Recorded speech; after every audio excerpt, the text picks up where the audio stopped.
لیکن یہاں جو ہے معاملہ صوم، اس سے پہلے مکی دور میں صوم کا کہیں کوئی تذکرہ ہی نہیں، نہ عربوں میں اس کا رواج تھا۔ یہ لفظ بھی عربی زبان میں تھا گھوڑوں کے لیے، گھوڑے روزہ رکھتے تھے۔ رکھتے کیا تھے بیچارے؟ انہیں رکھوایا جاتا تھا، کیونکہ عربوں کا جو معاملہ تھا وہ لوٹ مار، غارت گری، اور اس کے لیے انہیں چاہیے تیز رفتار سواری، جاؤ حملہ کرو، لوٹو مارو اور بھاگو۔ اونٹ جو ان کی فضا اور ان کے ماحول کے لیے مناسب تھا وہ زیادہ تیز دوڑ نہیں سکتا، اپنی اس ضرورت کے لیے گھوڑا چاہیے تھا۔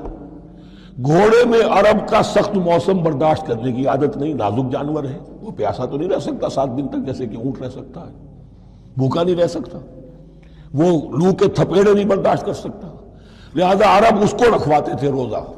کھانا پینا بند کیا اور اس کے جو ہے منہ کر کے کھڑے ہو گئے جب گرم تیز ہوا چل رہی ہے، خود تو اپنے آپ کو لپیٹ لیا اپنے گھٹنے میں، گھترا کہلاتا ہے وہ جو بھی کپڑا اوپر ہوتا ہے، اور وہ اس گھوڑے کو جو ہے وہ ساری آگ اس پر برس رہی ہے تاکہ اس میں عادت پیدا ہو جائے جھیلنے کی، برداشت کرنے کی۔ تو جنگ کے موقع پر کہیں یہ دغا نہ دے جائے، اگر یہ ہمت ہار گیا تو اس کا تو کیا کیا جائے گا، تو اصل میں سوار ہے جو مارا گیا۔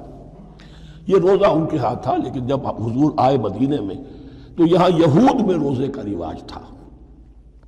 وہ ایک تو عاشورہ کا روزہ رکھتے تھے، اس لیے کہ وہ تاریخ تھی جس میں کہ نجات ملی تھی بنی اسرائیل کو فرعونیوں سے۔ پہلے یہ کہ ہر مہینے میں 3 روزے، اب اگر 30 کے 30 روزے ایک ہی مہینے میں فرض کر دیے گئے ہوتے اور وہ ہوتے جون جولائی کے تو جان نکل جاتی۔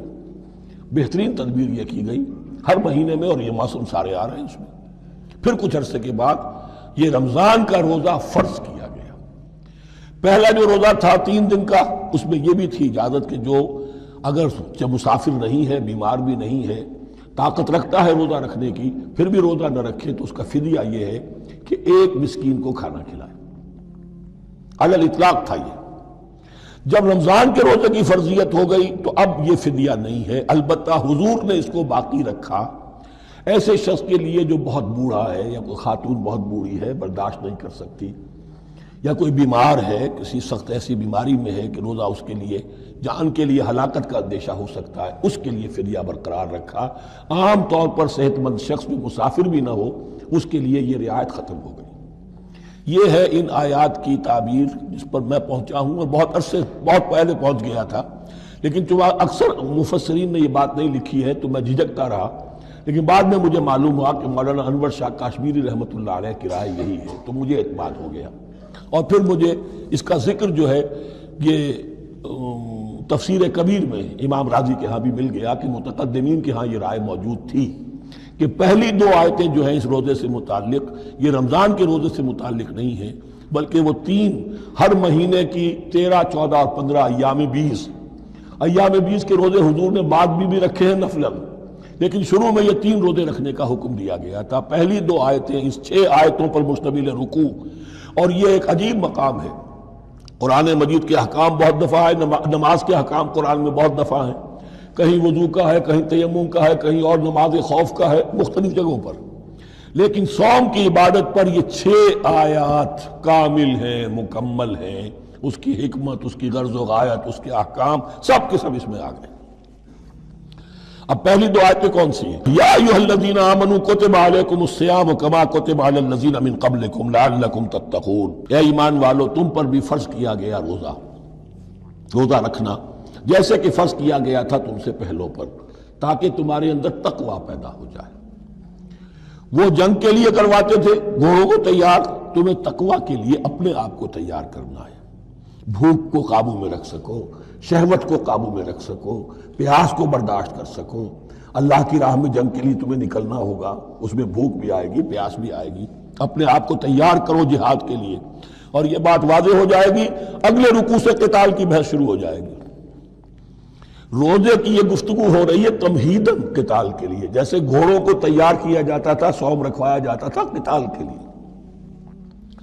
ایام معدودات، گنتی کے چند دن ہیں، یہ گویا کہ ثبوت ہے اس کا کہ یہ 2-3 دن سے زیادہ، معدود جو ہے وہ عربی زبان میں 9 سے زیادہ نہیں ہو سکتا۔ معدودہ جب آئے گا، ایام معدودات، یہ جمع جو ہے جمع قلت کہلاتی ہے۔ معدودات، معدودہ بڑی سے بڑی رقم ہو سکتی ہے، لیکن معدودات جمع قلت ہے۔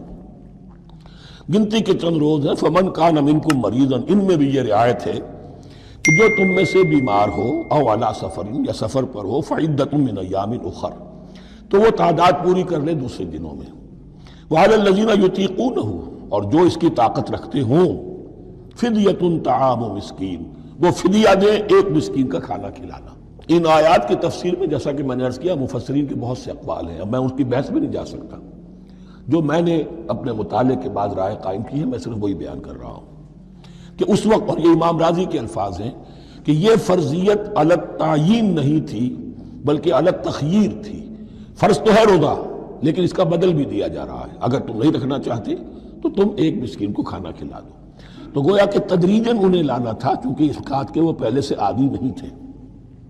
فمن تطوع خیرا فهو خیر اللہ، اور جو اپنی جی سے اپنی مرضی سے خیر کرنا چاہے تو اس کے لیے خیر ہے. روزہ بھی رکھے اور مسکین کو کھانا بھی کھلائے، دونوں کام کرے تو اس میں کوئی رکاوٹ تو نہیں، اس کے لیے بہتر ہوگا. وَأَن تَصُومُوا، اور دیکھو اگر روزہ رکھو، خیر لکم ان کنتم تعلمون، یہ تمہارے لیے بہتر ہے اگر تم جانو. اب یہاں بھی ایک طرح کی رعایت کا انداز ہے. اب آ رہی ہیں دو آیتیں جو خاص رمضان کے روزے سے متعلق ہیں، حکمت اور غرض و غایت. پھر ایک آیت طویل آئے گی احکام، اور پھر ایک آیت آئے گی لٹمس ٹیسٹ. یہ 6 آیتیں. شہر رمضان الذی انزل فیہ القرآن، رمضان کا مہینہ وہ ہے جس میں قرآن نازل کیا گیا. ھدی للناس وبینات من الھدی والفرقان، لوگوں کے لیے ہدایت، اور ہدایت کی بھی روشن بینات باتیں، والفرقان، اور حق و باطل میں فرق کر دینے والی چیز. فمن شہد منکم الشہر، تو جو کوئی بھی پائے اس مہینے کو، یا جو شخص بھی مقیم ہو اس مہینے میں، مسافر نہ ہو، فلیصم، اس پر لازم ہے کہ روزہ رکھے. اب وہ وجوب علی التخییر ختم ہو گیا، اب وجوب علی التعیین، اب یہ لازم ہے، یہ رکھنا ہے. ایک رعایت باقی رکھی، ومن کان مریضا او علی سفر فعدۃ من ایام اخر، جو بیمار ہے یا یہ کہ سفر پر ہے وہ تعداد پوری کر لے دوسرے دنوں میں. یرید اللہ بکم الیسر ولا یرید بکم العسر، اللہ تمہارے ساتھ آسانی چاہتا ہے، سختی نہیں چاہتا. یہ لوگ اپنے اوپر سختیاں جھیلتے ہیں، شدید جو ہے سفر کے اندر بھی روزہ رکھے ہوئے، حالانکہ یہاں اجازت دی ہوئی ہے. یہ بلکہ حضور نے ایک مرتبہ ایک سفر میں کافی سرزنش کی. کچھ ایک جہاد اور قتال پہ نکلے تھے، لیکن کچھ لوگوں نے اس سفر میں بھی روزہ رکھ لیا.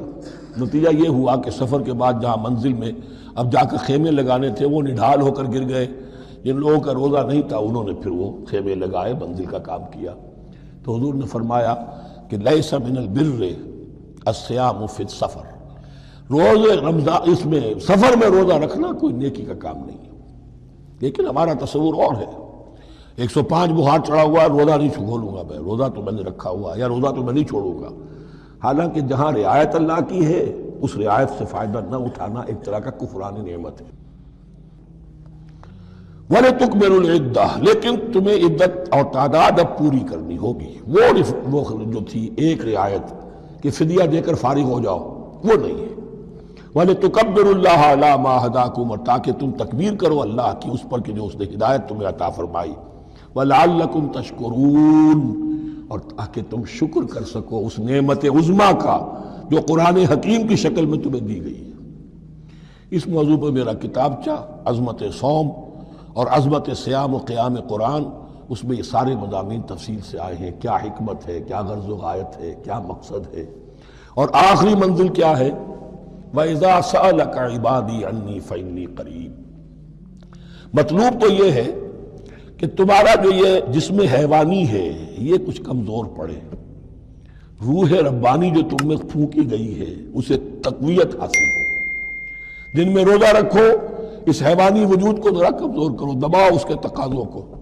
رات کو کھڑے ہو جاؤ، اللہ کا کلام سنو اور پڑھو تاکہ تمہاری روح کی آبیاری ہو، اس پر آب حیات کا ترشح ہو. نتیجہ کیا نکلے گا؟ تمہارے اپنے اندر سے ایک پیاس ابھرے گی. وَإِذَا سَأَلَكَ عِبَادِي عَنِّي فَإِنِّي قَرِيبٌ، تقرب الی اللہ کا جذبہ پیدا ہوگا.